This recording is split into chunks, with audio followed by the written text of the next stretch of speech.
할렐루야. 말씀을 시작하기 전에 우리 좌우에 있는 분들과 한번 인사하셨으면 좋겠습니다. 얼굴에 빛이 나십니다. 한번 인사하셨으면 좋겠습니다.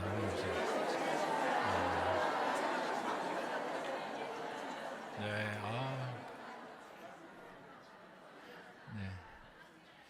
1분 전까지만 해도 창조 전의 상황이었습니다. 어둠과 혼돈과 공허가 가득했는데 정말 빛이 이제 비춰지는 것 같습니다. 제가 왜 이렇게 인사를 부탁드렸냐면요, 제가 4부 예배까지 하고 너무 힘든 가운데 여기 문 밖을 나섰습니다. 그런데 우리 권사님들이 목사님 얼굴이 어떻게 그렇게 환하세요? 그 가운이 얼마나 그렇게 잘 어울리는지 모르겠습니다 하는 말씀을 듣고 다시 되살아났습니다. 분명 제가 4부까지 드리면서 제가 거울을 봤을 때 썩어 있었거든요. 근데 권사님들의 이야기를 들으면서 소생케 되는 역사가 일어났습니다. 네, 우리 권사님들 사람을 살리는 재주가 있으신 것 같아요. 목장이 잘 운영이 되려면 이 사람을 살리는 재주가 있어야 됩니다. 사람을 만났을 때 행복해야 됩니다. 어머, 자기야 얼굴이 왜 이렇게 썩었어? 이런 목장은요, 목원들이 잘 모이지 않으려고 합니다. 얼굴을 봐도 좋은 걸 발견해야 돼요. 왜 이렇게 기미가 많아? 기미 몇 개 안 보이잖아요. 더 살이 맨들맨들한 부분이 많이 보이지 않습니까? 근데 사람은 늘 그런 것만 봐요. 그냥 좋은 것을 보셨으면 좋겠습니다. 자기야, 피부가 어떻게 이렇게 좋아? 주름도 하나 없고 너무 더 젊어지신 것 같아. 이렇게 이야기하고 이렇게 해야지 목장 모임에 사람이 자꾸 몰려드는 겁니다. 근데 제가 봤을 때 우리 신성교회는요, 목장을 하면 아주 잘할 것 같아요. 왜냐, 제가 이리저리 오고 가면서 나쁜 소리를 들어본 적이 없습니다. 전부 칭찬하는 소리, 또 저희 애들에게 사랑의 이야기를 이렇게 말씀해 주시더라고요. 근데 제가 이야기를 그냥 들어보면 그 생각해서 하시는 것이 아닙니다. 그냥 편안하게 하시는 거예요. 평소에 그런 말들을 자주 사용하시기 때문에 그렇게 편한 말이 나아갈 수 있는 겁니다. 너무 예쁘다든지 말씀을 너무 어떻게 이렇게 잘 듣느냐들이 너무 귀엽다라느니 이런 이야기들을 평소에 해오니까 그 말들이 이렇게 습관처럼 나아갈 수 있는 겁니다. 그래서 우리 신성교회는 목장 모임을 하면 하나님께서 은혜를 풍성하게 부어주시겠다라는 생각을 하게 됐습니다. 여러분, 목장 모임을 사모하셨으면 좋겠어요. 네, 이제 하반기부터 좀 목장 모임에 좀 더 신경을 쓰고요. 내년도에는 목장 모임을 더 좀 강력하게 좀 이렇게 이제 해 나가려고 그렇게 생각하고 있습니다. 그러니까 그 전까지 워밍업을 잘 해 나가셨으면 좋겠어요. 좋은 이야기, 선한 이야기 많이 해주셨으면 좋겠고, 특별히 교회에서 앞서서 일하시는 분들, 우리 장로님들, 또 우리 또 협의회 분들, 또 우리 권사님들, 또 이렇게 안수집사님들 앞서서 일하시는 분들한테 잘한다고 칭찬해 주셨으면 좋겠습니다. 어떻게 그렇게 잘하냐고, 어떻게 그렇게 이렇게 교회를 위해서 헌신하느냐고 이렇게 많이 이야기해 주면 좋겠습니다. 자기야 너무 힘든가 봐, 얼굴이 지금 너무 안 됐어, 그런 얘기 아니라 일을 하면 할수록 너무 이렇게 고와지는 것 같다, 그렇게 칭찬해 주셨으면 좋겠습니다. 오늘 말씀은 상황을 뛰어넘는 기쁨입니다. 상황을 뛰어넘는 기쁨도 똑같습니다. 그 사도 바울은 4절에 주 안에서 기뻐하라 말씀하셨습니다. 항상 기뻐하라, 내가 다시 말하노니 기뻐하라. 근데 사도 바울은 기뻐할 수 없는 상황 속에 있었습니다. 말씀을 나눌 때 이 빌립보스의 별명이 2개 있다라고 말씀을 드렸죠. 첫 번째 별명이 뭡니까? 새롭게 들으시는 것처럼 하시면 안 되는데, 기쁨의 서신이라는 별명이 있고요. 왜냐하면 기뻐하라는 단어가 17번 등장하기 때문에. 또 하나의 별명이 뭡니까? 옥중서신. 감옥에 갇혀 있을 때 쓰여진 편지글이라는 겁니다. 그런데 그냥 감옥이 아니라 이제 재판을 앞두고 있는 감옥입니다.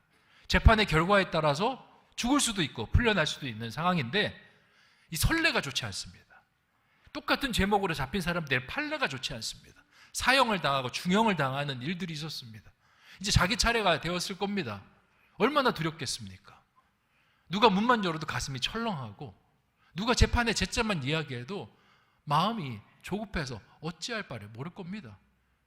제가 운전하다가요, 이제 30km 단속 구간이 있었습니다. 노란불이 바뀌었습니다. 갈등이 됩니다. 저걸 건너 말어. 그 건넜어요. 빨간불로 바뀌었습니다. 제가 한 2주 동안 너무 힘들더라고요. 저거 날라오는 거 아닌가?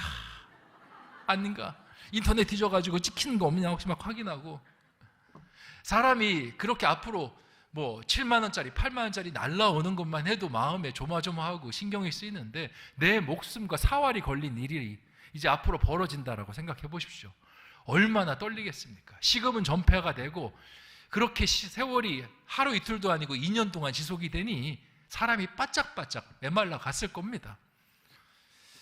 혹시 여러분 중에 뭐 다이어트 하시는 분들은 그렇게 기도하시면 좋을 것 같아요. 하나님, 저처럼 바울처럼 가슴이 쫄리게 하여 주시고 그렇게 정말 식음이 전폐되게 하여 주시옵소서.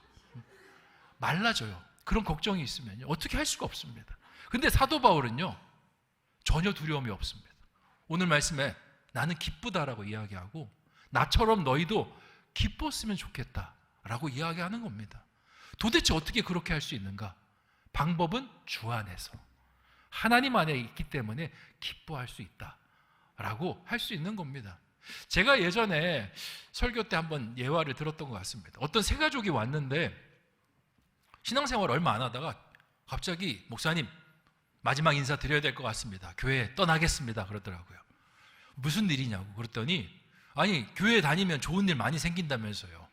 그래서 복도 많이 받는다면서요. 근데 제가 교회를 다녔는데 전혀 복이 없습니다. 그래서 교회를요 끊으려고 합니다 그러시더라고요. 제가 답변을 했습니다. 교회가 담배도 아닌데 왜 자꾸 끊으시려고 하죠? 그래서 막 투덜투덜 하십니다. 그래서 제가 되게 위로를 많이 해드렸어요. 교회 다니면서 좀 자녀들도 좀 잘 되고 사업도 좀 잘 되고 하면 좋을 텐데 안 되셔서 참 많이 속상하네요. 그래서 목사님 끊으려고 합니다. 이제 저 들으라고 계속 끊으려고 그렇게 하시더라고요. 하나님한테 불만 있는 걸 저한테 대신 얘기하시는 것 같았어요. 제가 그분에게 말씀드렸습니다. 우리 성도님, 좋은 일 있으면 웃고 안 좋은 일 있으면 눈물 흘리는 거 그거 특별한 일이 아닙니다. 어쩌면 세상 사람들도 다 할 수 있는 일입니다. 근데 예수님만 믿는 사람만의 아주 특별함이 있습니다. 할 수 없는 것을 할 수 있는 능력이 있습니다. 그게 뭔지 아십니까? 그랬더니 뭔데요? 슬픈 일이 있어도 웃을 수 있는 거, 안 좋은 일이 있어도 기뻐할 수 있는 거, 이건 기독교인만 할 수 있습니다. 장례식장을 쭉 지나가면, 지난주에 장례식장이 있었는데 오늘 오셨더라고요, 인사하러. 장례식장 쭉 지나가면요, 곡하는 소리, 그리고 애통하는 소리, 그리고 비통하면서 흐느끼는 소리들이 들립니다. 특히 그 장례식장에 있는 고인이 젊으면 젊을수록 더 그래요. 근데 어떤 빈소는요, 노래가 있습니다. 어떤 빈소는 감사가 있습니다. 그리고 소망이 있습니다. 그게 어떤 빈소인지 아십니까? 예수님을 믿다가 하나님의 부르심을 받은 사람의 빈소인 겁니다. 기독교의 능력은요, 상황을 뛰어넘게 하는 능력입니다.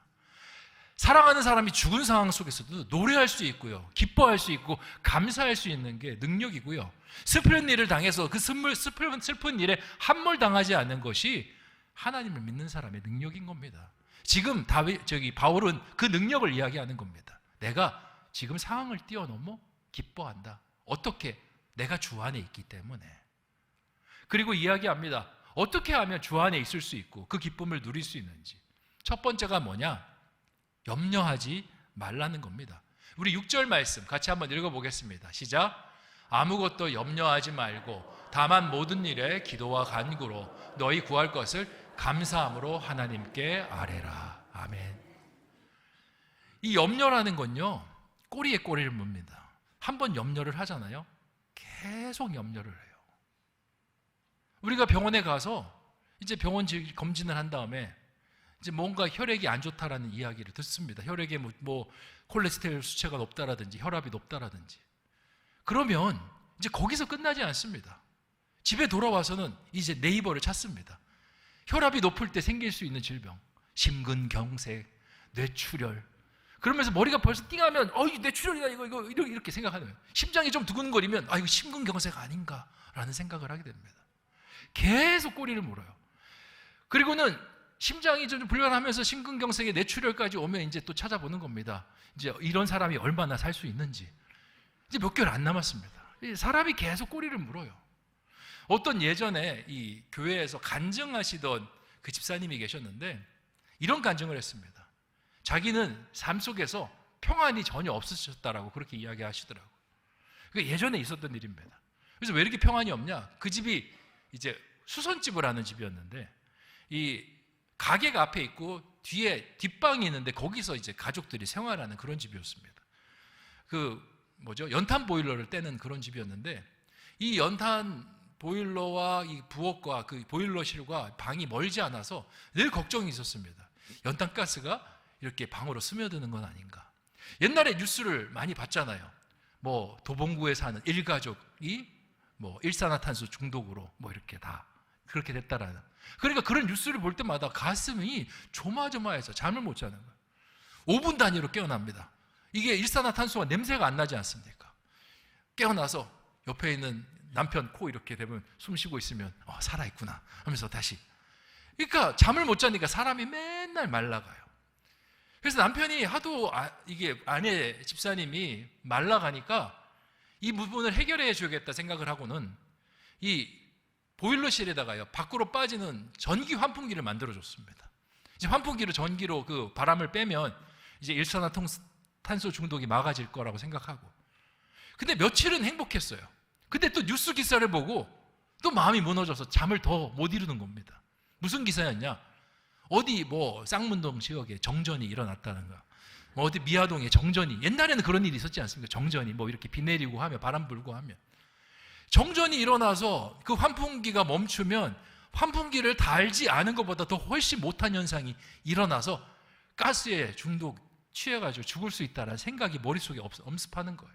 그러니까 이 정전될까봐 전기를 불다가 켰다가 껐다가 켰다가, 그래서 잠을 이루지 못하는 거예요. 그러니까 뭘 설치를 해도 그 사람은 계속 피곤해. 그렇게 삶 속에서 그 걱정으로 계속 쌓여져 나가는 겁니다. 결국에는 나중에 하나님 앞에 기도하면서 생명의 주관자는 하나님이시고 우리를 살리시는 분도 하나님이시고 죽이시는 분도 하나님이라는 사실을 강하게 믿으면서 마음의 평안이 찾아왔어요. 염려라는 게 그렇습니다. 한번 염려를 물잖아요, 끊임없이 갑니다. 우리 아들 어떡하지? 우리 아들 시험 잘못 봤는데, 우리 아들 취업 잘못했는데, 이제 나이가 몇 살인데 결혼 못하는데, 계속 가는 겁니다. 염려를 끊어낼 수 있는 방법이 있어요. 염려하지 말고 뭘 하라고 합니까? 기도와 간구. 기도하면 끊어내는 거예요. 근데 이 기도와 간구가 두 가지 말로 쓰였다고 이야기합니다. 프로슈케와 데에세이.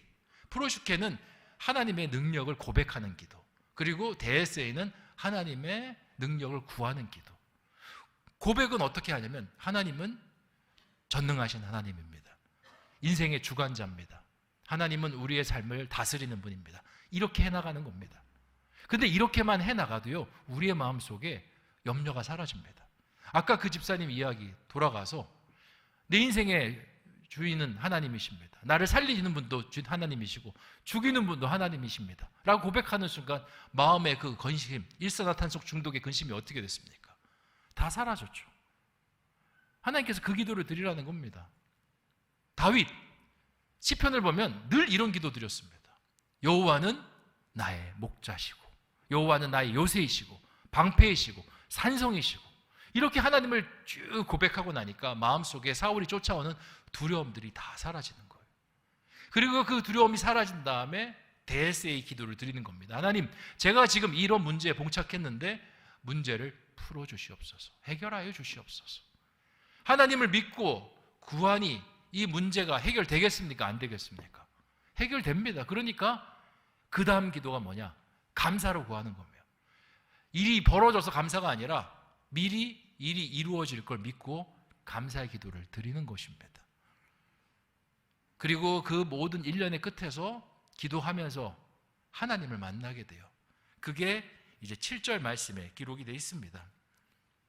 7절 말씀 같이 한번 읽어보겠습니다. 시작. 그리하면 모든 지각에 뛰어난 하나님의 평강이 그리스도 예수 안에서 너희 마음과 생각을 지키시리라. 아멘. 우리의 마음과 생각을 지키시는 하나님을 만나게 되고요, 그 하나님을 만나니까 하나님의 평강이 우리의 마음속에 들어옴을 이야기하는 겁니다. 자, 그런데 하나님께서는 우리의 신앙이 여기에서 멈추지 않기를 원하십니다. 더 고차원적인 신앙으로 가기를 원하십니다. 그게 8절의 말씀인데 8절 말씀도 같이 읽어보겠습니다. 시작. 끝으로 형제들아, 무엇에든지 참되며 무엇에든지 경건하며 무엇에든지 오르며 무엇에든지 정결하며 무엇에든지 사랑받을 만하며 무엇에든지 칭찬받을 만하며 무슨 덕이 있든지 무슨 기림이 있든지 이것들을 생각하라. 아멘. 여기서 제일 많이 등장하는 단어가 뭡니까? 무엇에든지. 사도 바울은 무엇에든지의 신앙으로 나아가는 것을 이 빌립보 교인들에게 이야기하는 겁니다. 너희가 문제가 있을 때만 하나님께 프로슈케, 데에스의 신앙으로 나왔다가 문제가 풀리면 또 세상에 내 마음대로 살다가 다시 문제가 있으면 또 프로슈케, 데에스로 돌아오고 그런 신앙으로 오르락 내리락 그 업앤다운의 신앙으로 살아가는 것이 아니라 어떤 상황을 만나든지 흔들림 없이 나아가는 신앙으로 살아가기를 바란다라고 말을 하고 있는 겁니다.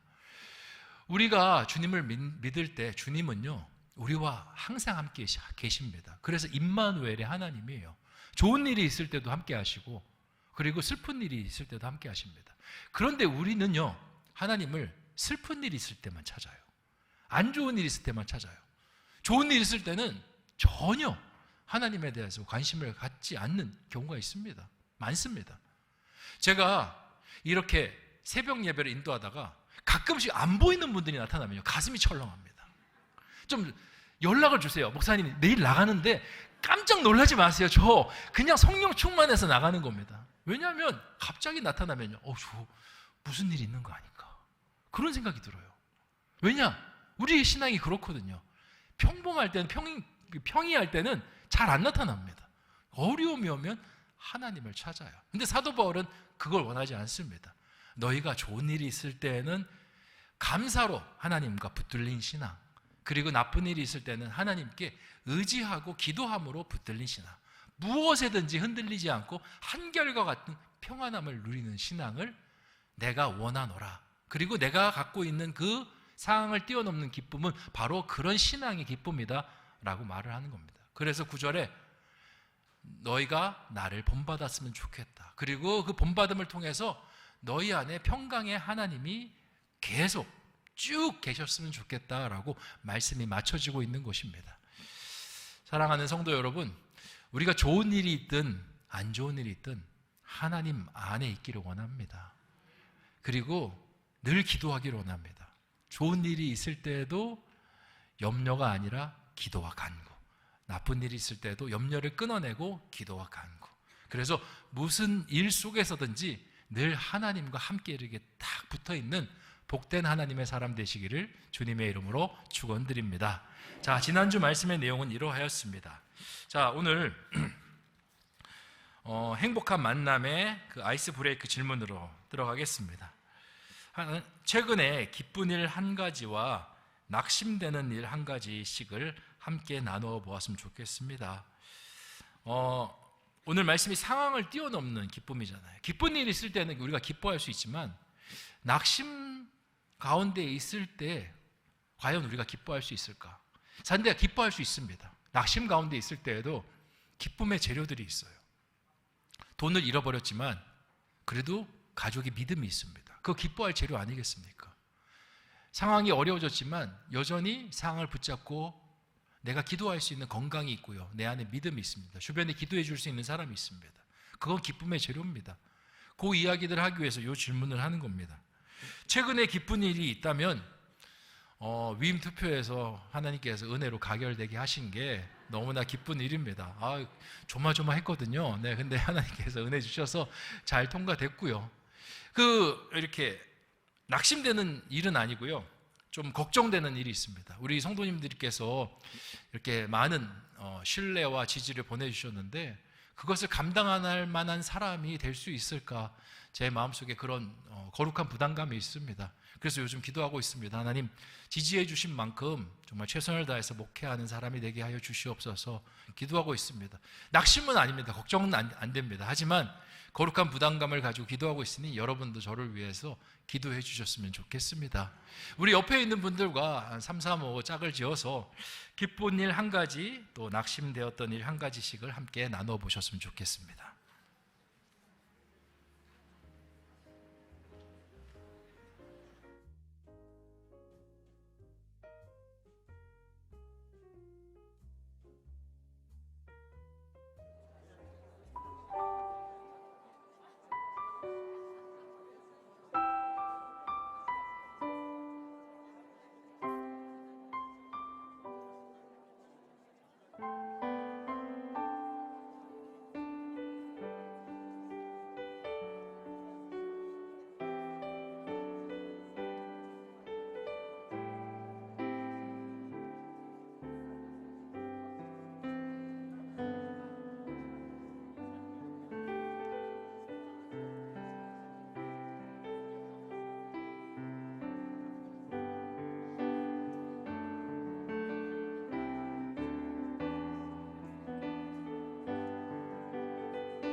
네, 기쁜 일들 많으시죠?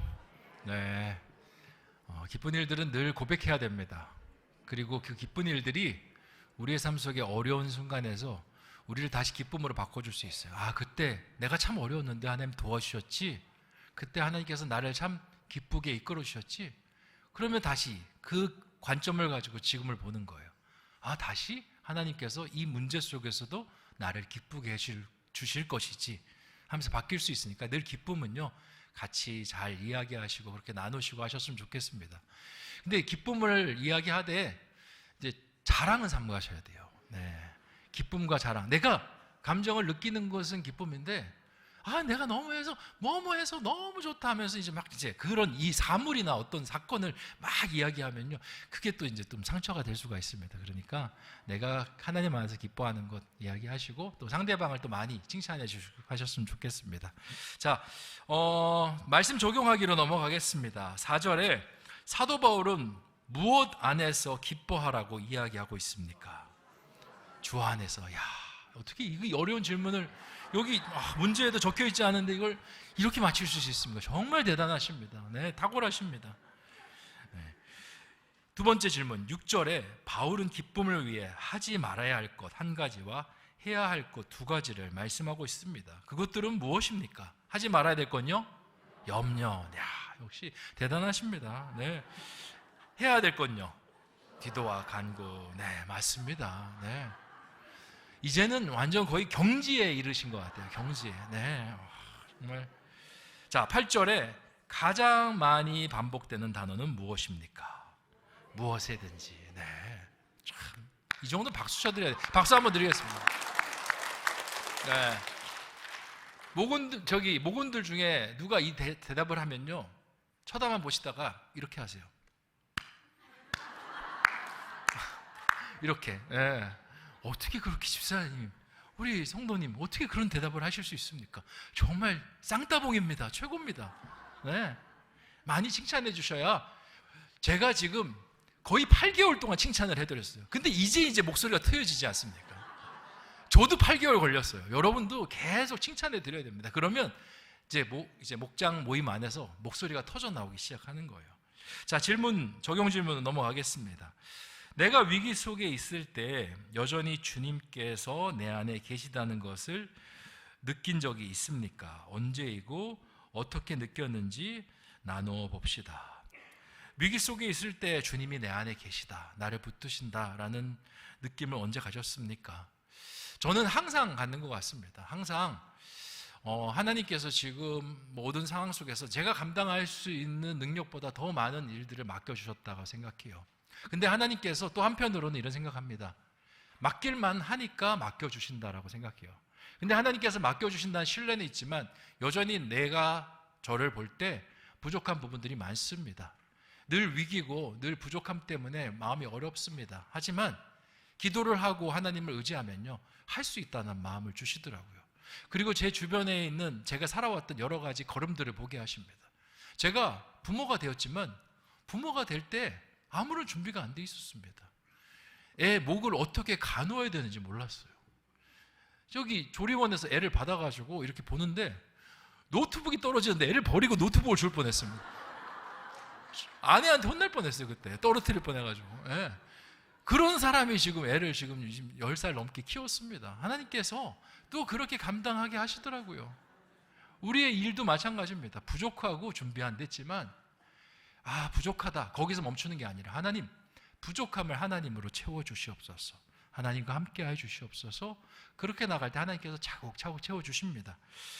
지금 우리의 삶 속에 어떤 위기들이 있습니까? 그 위기 속에 하나님께서 나와 함께 계시다라는 것을 느낀 적이 언제이고 또 어떻게 느꼈는지 한번 우리 또 335 같이 나눠 보셨으면 좋겠습니다.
네, 이렇게 활발하게 이제 대화가 진행되는 거 보면 목장 모임을 빨리 하셔야 될 것 같습니다. 네.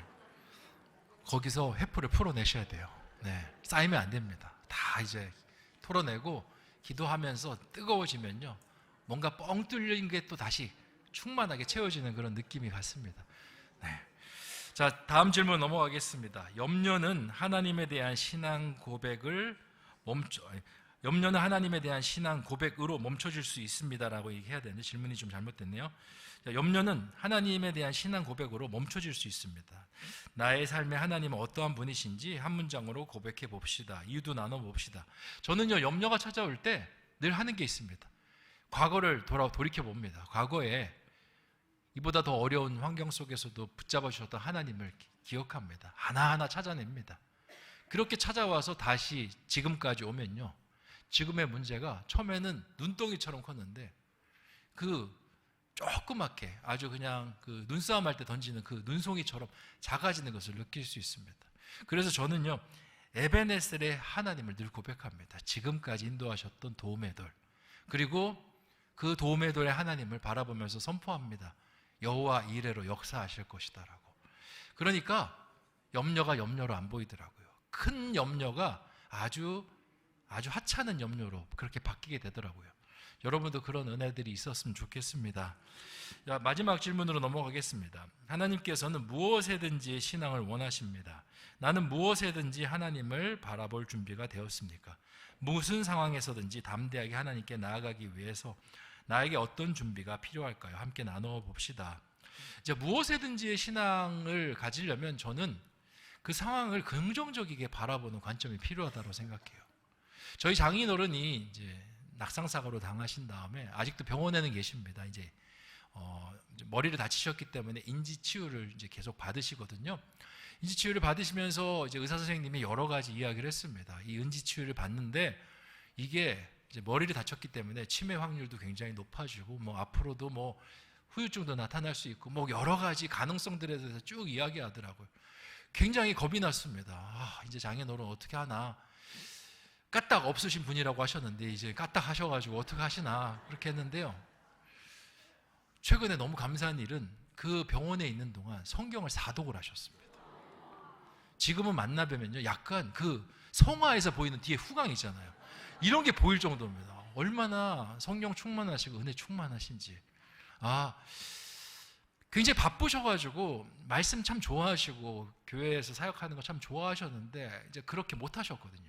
근데 이번 그 쉼의 시간을 통해서 하나님과 깊이 교제할 수 있는 그러한 시간을 참 많이 가지셨어요. 말씀하시는데 저보다 더 목사님 같습니다. 목사님도 아니신데, 안수 집사님이신데 그렇게 얘기를 하세요. 아, 그걸 보면서 하나님께서 이런 시간 저런 시간을 주시는 것 하나님의 다 계획과 뜻이 있구나. 그래서 무엇에든지 우리는 두려워 떨지 않고 하나님께서 어떻게 역사하실까 기대함과 우리 주변에 있는 긍정적인 재료들을 찾아가면 되겠구나라는 생각을 하게 되었습니다. 여러분은 어떻습니까? 여러분에게 그 무엇에든지라는 신앙을 가지고 어떤 어려운 상황이든지 기쁜 상황이든지 한결과 같은 마음을 가지고 나아가려면 어떤 마음의 자세, 어떤 준비가 필요하겠습니까? 우리 마지막으로 우리 좌우에 있는 분들과 한번 같이 나누었으면 좋겠습니다.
네, 마지막으로 결단하기를 읽고 오늘 목장